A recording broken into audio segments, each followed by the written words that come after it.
Both Nancy and I have been booted off, Nancy Nethercutt and I have been booted off many lists. We see things, I think, dramatically different than all the teachers I went to and all the teachers that I read. Up until 10 years ago, I read everything, everything I could find. My garage was lined with books, and underlined and dog-eared, and some of which I wore out twice. I Am That, and Vasitha's Yoga, and several others. But after this peculiar change, shift, or whatever you want to call it, that happened in Las Vegas, I threw them all away. And I haven't read anything since. Nothing really jives with the way I experience reality. Nancy does. I've never heard my teacher, any of my teachers, tell me that they love me. I've never heard Nisargadatta, Ramana, Rupert Spira, who's very loving and gentle. I never heard him hold someone's, saw him place their face in his hands and say, I love you, you're beautiful. I feel that now. I see everyone as this innocent little 2-year-old, a vast galaxy of self-referential memories, precious. I think being a self is the most precious jewel in the universe. Awareness, aware that it's aware. It's the most painful and the most delightful experience of any sentient being that has ever lived. I see nothing higher than us, nothing better. I see no evidence for that. Nothing, no God. I see us as the light of the world. I can't see myself because I don't exist, other than a galaxy of self-referential memories. But I can see myself reflected in your eyes for a moment. I can see myself reflected in my wife's eyes, my own beauty, because she's incredibly beautiful and gentle and kind. That's as close as we can get to each other, I think. We are alone. We all suffer from a primal loneliness and aloneness. Even after the shift that happens. What do you think? Totally. The great sages continued to yammer on until the day they died. They wanted to speak of what this was like for them. They had to speak. They had no choice. Choice is an illusion. The brain reacts according to its programming and labels the reaction choice. But somehow in that complex that the brain can never understand, we emerge dancing in each other's light for a moment. And through us, the manifested universe gets a glimpse of its own magnificence and beauty. There's nothing beautiful about a waterfall or a butterfly, or hummingbird. It's our beauty. It's our illusion of separation. We see the rose as beautiful because we see ourselves as separate from it. And that's the separation we keep trying to close, knowing that we don't exist on the other side of that. Or unknowing, or unsuspecting that unicity would be the end of it, would be the end of who we are. It would be over for us. We exist on these isolated galaxies, separated only by an imaginary distance. Geez, I ramble on. Did you have any ideas of where you wanted to go with this? Exactly as this. Oh, I keep thinking about you and your lost dear one. That affects me. I think that's proof that we are each other. We don't exist without each other. You put a man on an island and he'll go insane in about a month. They can't last 2 months alone. They start hearing voices like the guy in the movie who put a face on his old soccer ball for somebody to talk to because he was going insane. We are each other in the deepest sense. I think that's tribal. We feel each other with our tribe. that has expanded as society got more complex. But it's kind of confined to those who speak our language. We exist as this thought stream that's constantly emerging from our objectifying brain, or what we think of as our brain. We are that thought stream that we're trying to manipulate. We try to make it better. We try to make it more accepting, more loving. Try to unify it with all that is, or when all that is merely our naming. For us, all that is merely our named objects. We stack all of our named objects in a pile and call that oneness. And all the time, hummingbirds and butterflies are flitting around this unknown, unknowable vastness that we find ourselves in. I'm 77 years old. I love life. I have more than several health issues. I could disappear at any time. Everyone I know could disappear at any time, and somehow that makes life so precious. Each moment, the relatives that you have, you will look at them and hold them and tell them you love them now more than you ever have. I assume you have already, just from your demeanor, your Yes. gentle. Yeah, I feel it in your gentleness, and the pain that you mentioned at the first of the meeting, and somehow that pain came all the way across to me now, and I'm thinking how brave you are to come to this meeting after that. I see heroes everywhere. Life is hard. It's sentient. Life is hard. Foxes in the forest constantly looking for something. They have this a loneliness too. They're looking for food or shelter or a mate, constantly looking. And the human being is sentience objectified. So we have that natural longing, plus longing for things that exist only as ideas. We search for happiness. There's no such thing.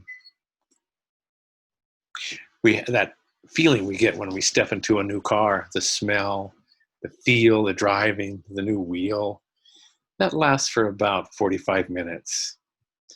And then we're thinking, can I afford this? What am I giving up because, and all this stuff. So happiness, we weren't born to be happy. We were born to look for happiness. But again, it's not a thing. Love is not a thing. We think of love separate from who we are, and then we venture out into what amounts to a dream, searching for this thing called love. And it's pretty darn elusive when we look for it that way. And all the time, the locus of love is who we are. All the time. A child knows it, a baby. They gurgle and chirble and point and delighted at everything and delighted at being. Amazed. One time I watched my granddaughter when she was a baby. She'd close her eyes and then look around. And close them really tight. Look around. It was still here. The world's still here. Like, oh, it's still here. It's like that for me. Both Nancy and I don't have any path that we suggest, any method to become what you already are. I feel that all the teachers, and I haven't read anybody for 10 years, but it seems after a while, once they get a gathering, it reaches a critical mass, the publisher is encouraging a second or third or fourth book. They have to come up with something. So I used to really like Byron Katie. I loved them all. But the path of asking if everything is true, that's a way. It's manipulation. I believe every path will only validate the sense of self and lead back into the dream, which there's no other place to go for us. But it's delightful. Just the way. I was talking to someone that I didn't know that was a Byron Katie person. and asked me about the work. And then my comment was, doesn't it reinforce itself over and over again when you ask this? Yeah, they don't want to hear that. No. And I think, yeah, I was not liked after that, and Yeah, yeah, I've lost a lot of friends, and I miss them. Uh, I'm a capitalist, and almost all seekers, 99.9%, are liberal, and I can't help my beliefs. I am my beliefs, and so I lost 7 friends on the list that Nancy and I talk on. And I thought, and I mentioned that only because I wanted to show how solid our beliefs are, that we have to hold on to them and defend them, sometimes to our death, because we are those beliefs. We don't exist beyond the brain's somewhat random accumulation of beliefs. That's who we are. I I have beliefs. I have political beliefs, but I don't believe them. yeah, I thought I saw that post and I was just laughing. There's just so many different comments. Yeah, oh my God, it was fun. It was fun. Some people were really offended. No, they were hurt that I was a conservative because they believe that they're right, and I have no idea. I think that these political beliefs are so narrow. They're all self-referential. We want a government that will help prove our prove our life, and so excuse me. Sorry, I have a chronic cough.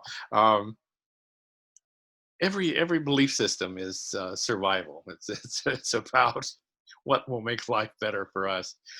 I happen to have, after the shift, come to know that, and I don't take them seriously. I know that without them, I could not participate in this shared dream. I mean, if you don't have any beliefs, you can't you can't talk to people. I mean, so we are, by definition, our beliefs.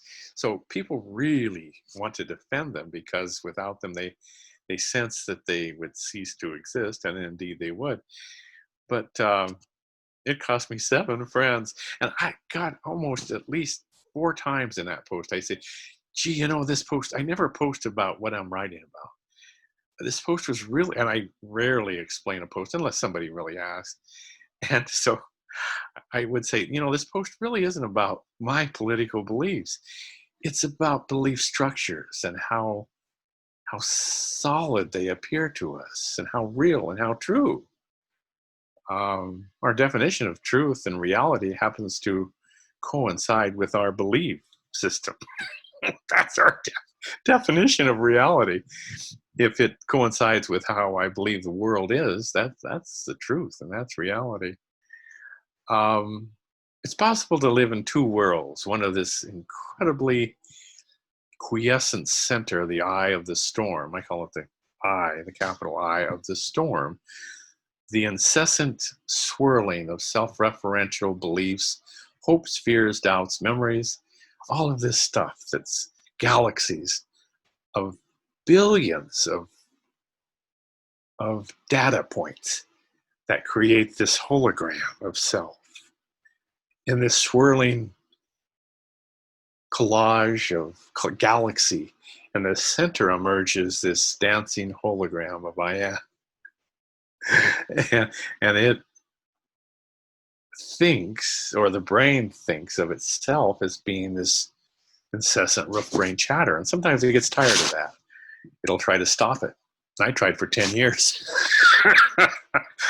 I almost got to a full lotus and my knees gave out.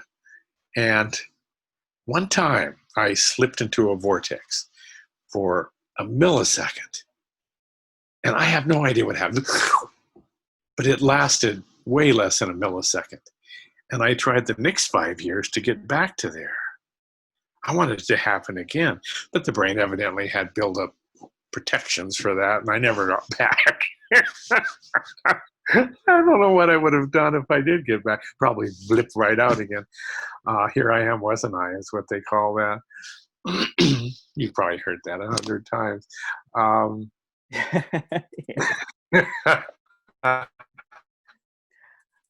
I'll I just Nancy too. I just made a video, a compilation video. Noel, the organizer, wanted to present it. I'm like, I have an idea. I said, I have these videos. I just compiled laughter. It was just everyone laughing. Oh, To get back and add this track with you, and I was like, because a lot of the teachers have conflicting ideas about what is. It's what is. It's just what's happening. It's an expression of the infinite. It's just an expression. And I'm like, if I put the words, it would be contradicting each other. So I just recorded. I just cut all of the laughter, and then muted everybody and put some really great music on it. And I'm like, okay, yeah, perfect. beautiful. Good idea. Good idea. Inevitably, once you hit this key on people, this bubbling laughter comes out, and it's part nervousness, part joy. Um, we don't have a common word for it, but it's a glimpse of their own radiant beauty. I think a glimpse of their own innocent perfection. Somebody came on the group the other day and was suffering from his past and had a painful story.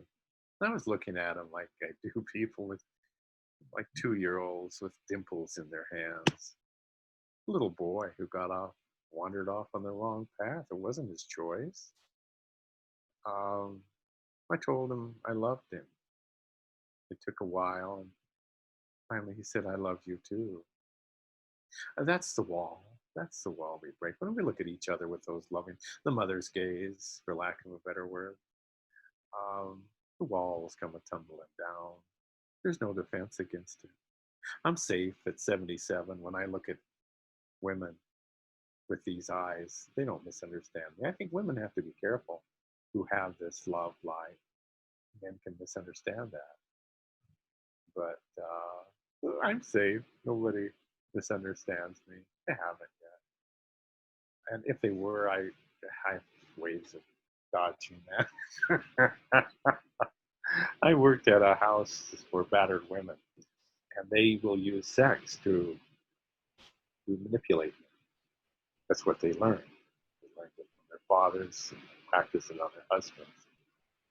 And they do it for all males. And they said, they forewarned me that, when these women, when you talk to these women, these battered women, they will flirt with you to make themselves feel safe. I said, yeah, I kind of suspected. I grew up in a battering household, so that won't bother me. I said, I can deal with that. I talked there for years, and I just fell in love with them. Most of them returned to their husband. I'd go back and I'd say, "Where's Mary?" He said, "Oh," they'd say, "Oh, she went back," and I would cry. This makes us invulnerable. This makes us fearless. This stepping ever off the cliff into an unknown, vast unknown, unknowableness. We think we can forecast the future. My mother used to go to a lady who read tea leaves, and even as 10 years old, I'd say, "What the hell?" I write about my mom. Whenever her hand itched, she would rub it on wood and say, "Money, money, money, money, money." I said, I always thought that was stupid. And I said, whenever my hand itches, I don't do that. But it makes me wonder how much money I'm missing. Swear to God, I wonder, geez, I wonder. But, when she did that, sooner or later, money came. There's also a superstition that my parents taught me. If your hands are itchy, if your palms are itchy, money's coming soon. I'll say that again. If your hand is itchy, it means that money's coming soon. Yeah. But where I grew up in Wyoming, you have to scratch it on wood. So she'd frantically look around for wood and say, "Money, money, money, money, money." Yeah, it's funny how all of those beliefs stick in our mind. I do. I wonder how much money I'm missing out on. I got a Hamilton watch when I was in high school, And we were not rich, and it was fairly expensive, one of those really odd Hamiltons. And the next day we went to a senior party, and I jumped into the pool, and I came out and my Hamilton watch was half full of water. And I thought, damn it. And honest to God, every time I get in the bathtub, I look on my wrist to see if my watch is, I can't get rid of that. It just stays with me. And it gives me insight into how our beliefs come and how irrational they all are. All of our beliefs about things and events, and there are no separate things except in the naming of them, this consensus conceptual overlay that the objectifying brain, human brain, creates. There's no such thing as a mountain, no line around a mountain. No such thing as the state of Texas, no line between Texas and Oklahoma. Sometimes I'll ask on the list, how wide is the line between Texas and home? I always thought it was about 1 millimeter wide. That's about the way I picture it. I can't find it. There's a place called Four Corners in the United States where you can stand on 4 states at the same time, but not with both feet. I suppose you could stand on. So that there goes that belief. It's just beliefs. It's beliefs all the way down. And they're not true. No reason to defend them. I get attacked sometimes, or not attacked, but just, well, when I wrote the conservative thing, one guy said, "You're a stupid fucker." So I said, beliefs are really, really solid. It surprised me. I thought, wow. I was really surprised to see that post. I was, the reaction of many different people. It was just like, oh wow. I thought this was, it was funny that people were really hurt. They were. One of my favorite people was hurt. He said, "Michael, do you realize you hurt people?" And the first thing is I said, "I don't care." And that sounded cold. I thought, geez, why did I say that? But then my purpose, I don't have a purpose, but I don't see it as pleasing people. I don't want to develop a following. Wayne Leckerman told Ramesh, he said, the last thing I want is 50 people following me around asking the same question over and over. But no, he does that. I went to a seminar. This was after the shift in, about 50 miles away from here, up by Fresno and the Redwoods, beautiful country. Richard Harrison was speaking, and I've always liked Richard Harrison, Doing Nothing, and he has 7 other books that he donated all of his money to orphanage in Thailand. And I really liked him. I just wanted to meet him. I didn't want to hear really what he had to say. I just wanted to meet him, be with him. So it was a 4-day seminar, and I think it cost $400 or something. And so I drove up and sat with these 50 people, and they asked the normal routine questions. And I would ask a question, and he'd go like this, and just stare at me. So I'd stare back. I don't care. As I said, you become fearless. So I listened for a while. The same people asking the same questions. His publisher was sitting next to him. She had said, Richard is really depressed. I felt, oh. She said, yeah. And he was listening to her. He said his wife they're getting a divorce, and his teenagers are giving him a lot of flack. And she went on, and he was sitting there like this. And I felt so sorry for him. He had become lost in the magic of it all, inundated with sycophantic followers who hung on his every word. Publisher hoping for the new 8th book, And after you write the first one, if you're not doing poetry, there's nothing to say. Nothing to say anyway. Um, so I lasted a day, and I was driving. I thought, this is painful. I'm gonna go home. So I was driving home, and I saw him walking down the road, looking at the ground. No, I hope you won't use his name. I won't. I'll cut it out. Don't worry. Wonderful. He was looking at the road, and he saw me and looked up. And I waved and smiled. And he looked at me with the same blank eyes and walked. And I drove about a mile down the road, and clouds were rolling in, rain clouds. And I saw a meadow, and climbed through the fence and tall grass. And I went out, and it was heavy, heavy clouds. And so I laid underneath this oak tree with my eyes closed, just thinking about what happened. And it began to rain, and I began to cry about the human condition. It's hard to be a human. Life beats everyone up. It drags them around the ring. I grew up with rodeo people, and I compare it to being drugged by the bull around the ring, and there's clowns in there that try to save you, but sometimes they can't. Sometimes the bull just stomps the hell out of you. A loved one lost. It's like being gored by the bull. Hurts. Hangs heavy. It's a dark cloud. That's painful. I did bereavement for hospice. I did bereavement for people that had lost their wives and husbands. And in those gatherings, you encourage them to talk about their pain, to share their pain, to realize that other ladies feel the same. They'd all come the first meeting, almost all of them, with an old, oversized flannel shirt.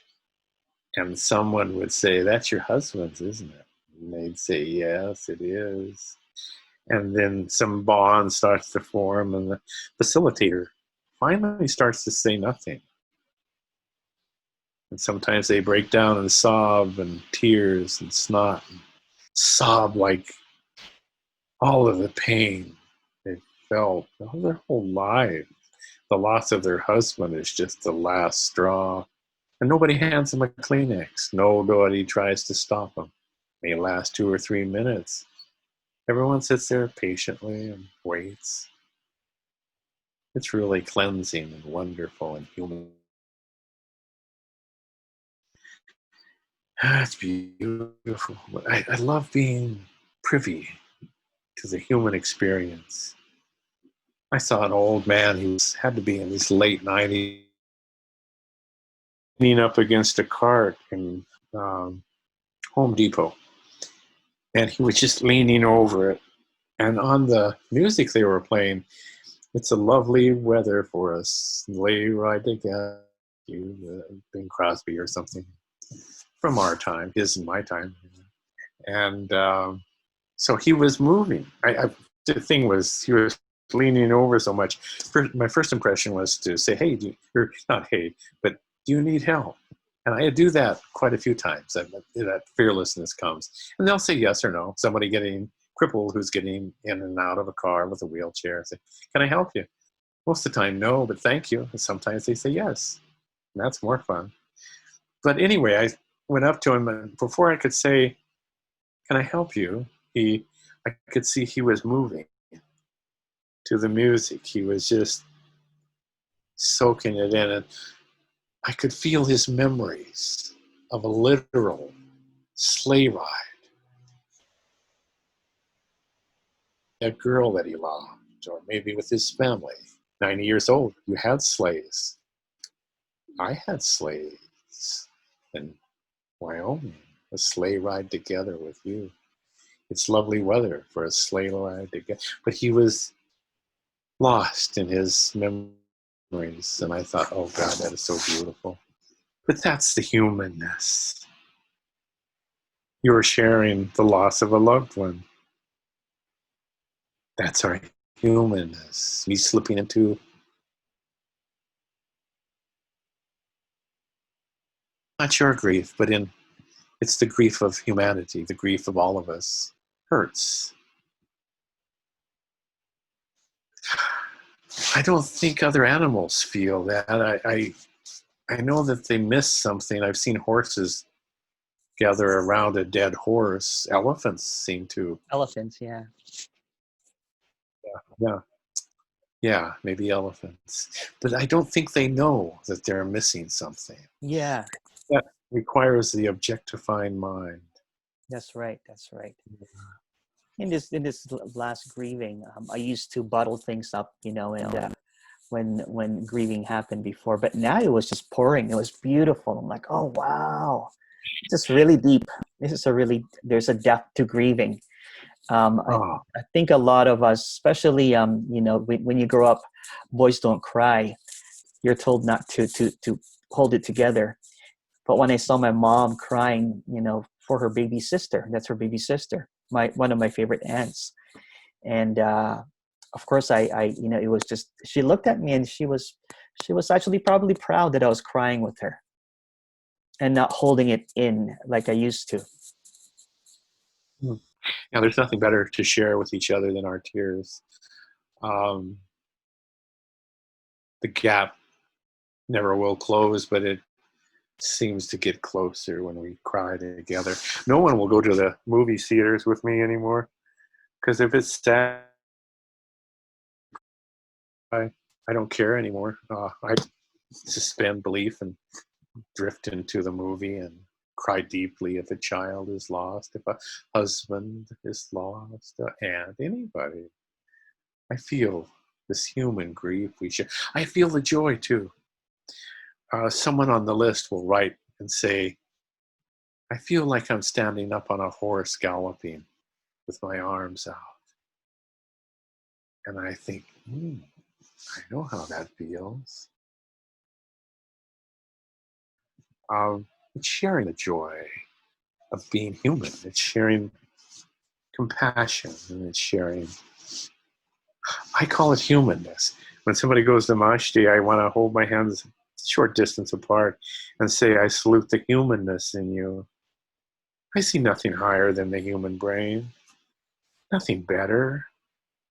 Oh, it's so wonderful. These synapses that go all the way across the brain, contact with another, or the little neurons, they travel the brain in contact with another group, and they do this thing. No one knows where memory is in the brain. They can almost probe anywhere and say, so, oh, I remember having father. It's just kind of scattered throughout the brain. Memory is the self. Without memory, we disappear. If you have a stroke and your memory's gone, you're gone. I had a friend who didn't have a stroke. He had a mental breakdown. He couldn't remember who his friends were. I had been close to him. And one day he came in my store and said, we were talking. I said, do you remember me? He said, I don't. I said, oh, okay. I didn't want to say I remember you or, we were good friends at one time. That makes this life harder. I just smiled at him and said, I met a young man who was profoundly deaf. Said, beautiful young man. I was about 30. I suppose he was 24, 25. Incredibly nice looking young man. Profoundly deaf since birth. And every once in a while he'd say, am I talking too loud? And I'd say, no, just right. I said, when you think, how do you think? You ever had heard, what do you think he thought in? What his thought stream was? Lip movements. Try thinking in lip movements for a little while. Yeah, that's Yeah, fascinating. That's fascinating. I'm going to ask you a couple of questions for the conference, Michael, if you don't mind. I love this though. This is beautiful. oh, fine. I'm sorry for rambling on. No, no, no, no, no, no. What I do is I make a 5-minute cut, a 2-minute cut, and a 10-minute cut, just to kind of like introduce people for you for the conference. Michael, what is nothing? A word, a word for imaginary things. When did you and Nancy meet? We met probably 9 years ago. Both of us lose track of time. Um, we were on some list. I don't remember what it was, some forum, and we were getting brutalized. Actually, we got kicked off of several lists because we speak the same language. I don't think she's ever said anything with which I disagree. And she says "same when I say that. We really do resonate together. We actually met. My wife and I were driving back to my home in Wyoming, and we passed through her country. So, but what was the question? Oh, no, I forgot it. I did forget it. Yeah, and then how? I don't even know what question to ask you. It's just I'd rather just listen to you talk about everything. The next question is, when did you? You said you went to Vegas, and what were you doing in Vegas? We owned a retail store, retail clothing store. We sold Tommy Bahama shirts and Nat Nash shirts, and really, it was really a nice store. And my wife has a gift for retail, so we were in Las Vegas at a biannual trade show that we always went to. And I hate Las Vegas; it's too much noise for me. I'm a recovering alcoholic, so I don't like all the drinking and all bing, bing, bing, bing, bing, and colored carpet, colored ceiling, and just I can hardly. One night we went to sleep, and I always, for 50 years, I've been a seeker, and went to bed thinking that things don't exist, that there's no such thing as mountains or waterfalls. Waterfalls are just water falling over a cliff. There's no such thing as things. And I was thinking, if there's no such thing as things, how real is the holder of things? How real am I? I carried that thought into that realm before, and I started spinning. It was like dizzy, and I tried to get out of it. I didn't like it. It was uncomfortable. And I said to myself, you little chicken shit, all your life you've waited for this, and now you're acting like a little girl. And that comes from a shaming father who, if we fell off a horse, we were little girls if we cried, and we were worse than that if we didn't get back on. I think Wyoming, you had to be tough, but it's no place for little introverted boys. So we get back on our horse. But it was a shaming thing. So I started to say, you're acting like I don't know, there's something other than girl. And so, but that's what the voice said. So I gradually let go into this vortex. It was a meat grinder. It was terribly unpleasant. And then it slipped into an area that had no cross reference for my objectified overlay. I have no words for what happened.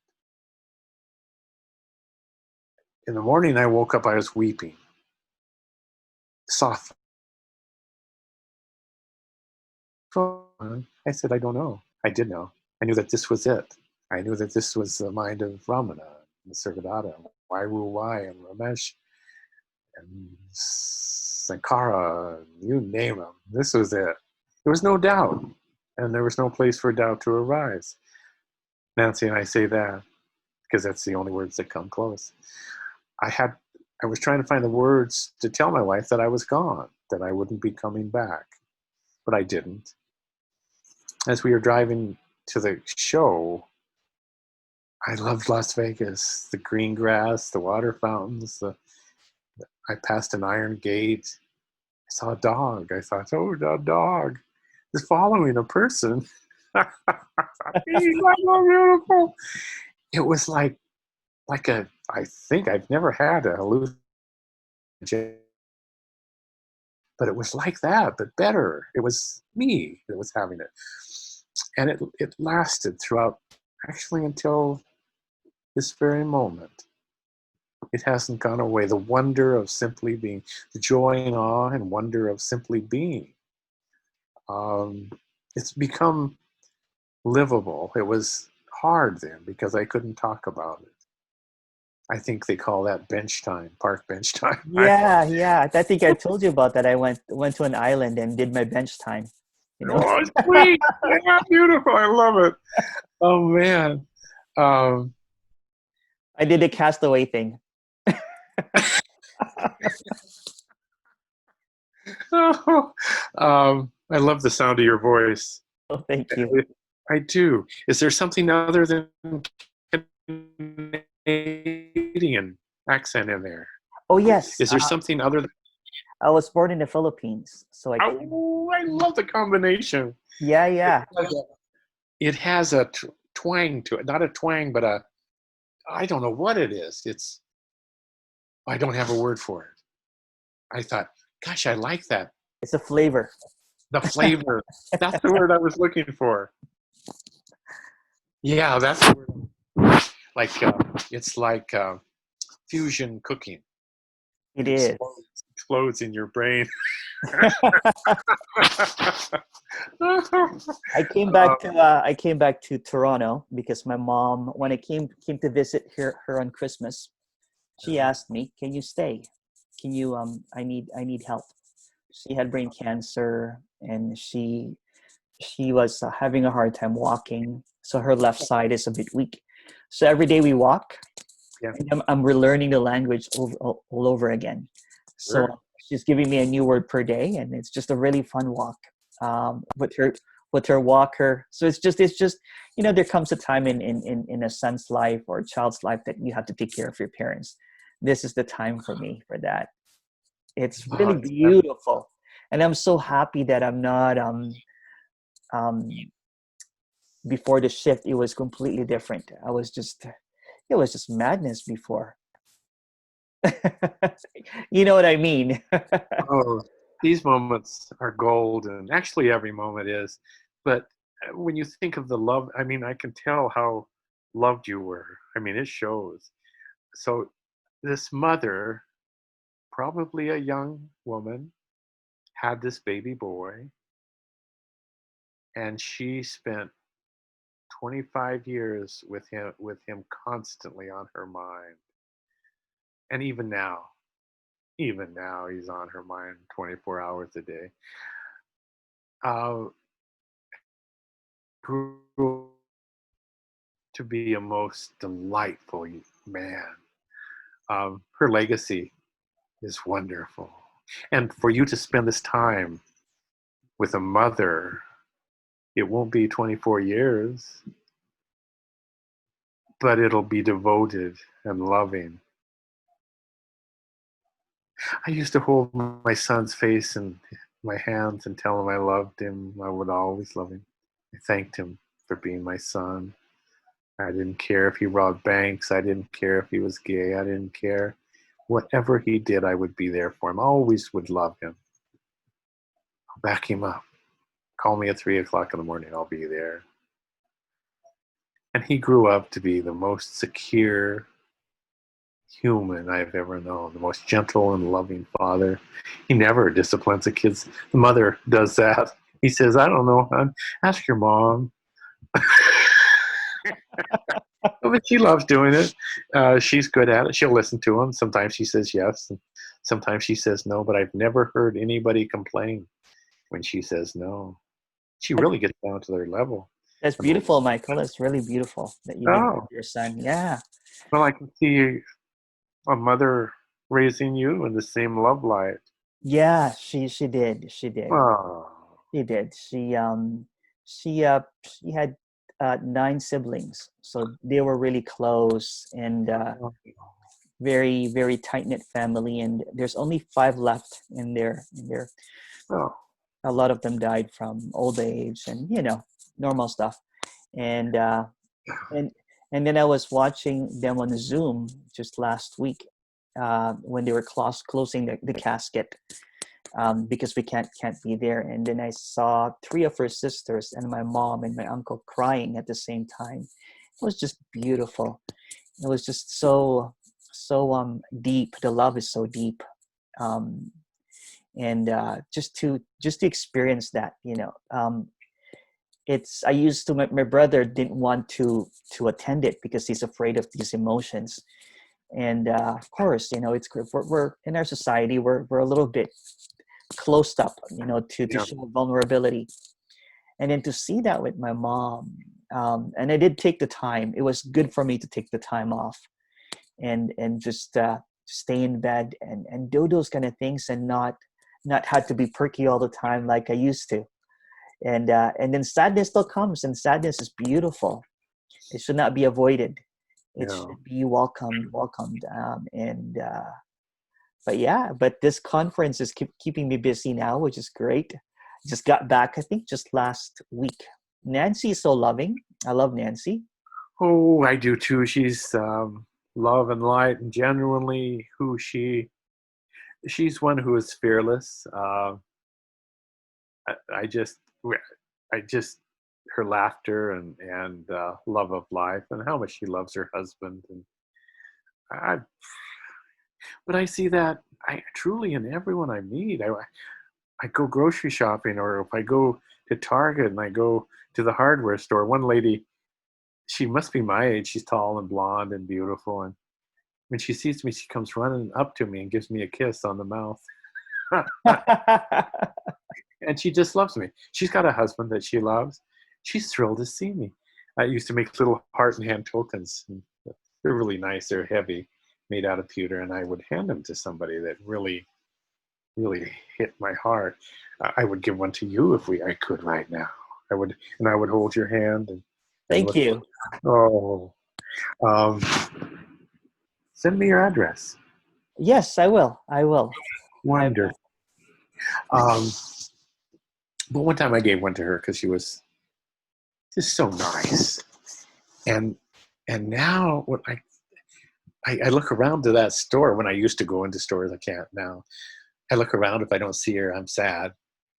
I love her bubbleness, or their spontaneous. Did you have any more questions that you have to No, ask? no, no. Actually, I think we have a. It's just nice talking to you. I think those questions are good. I think I can. What I usually do is I go with a whole bunch of questions and I try to edit it so that I can find some little gems. And I usually Oh, find about five. I know that there's probably 20 of them here already. oh, how kind So of it's you. it's it's it's really beautiful talking to you. Um, Oh, it has been a great joy for me. I cannot articulate how I feel because, well, Nisargadatta talks about in some obscure writing how we come to a black wall uh, beyond which objectification cannot go. We can only see something unless we can make it into a thing, an imaginary thing. But beyond that, beyond our vocabulary, the world doesn't exist for us. And that's where this takes me, to the blank wall, where I want to say, I love you. And quite often I do. And the first time I looked at you, I thought, oh, I love this guy. I love It's you a, too. I really do. yeah, I love it. Yeah. It's, and I don't, Rumi says, but hush, we can go no further. But hush now, we can go no further.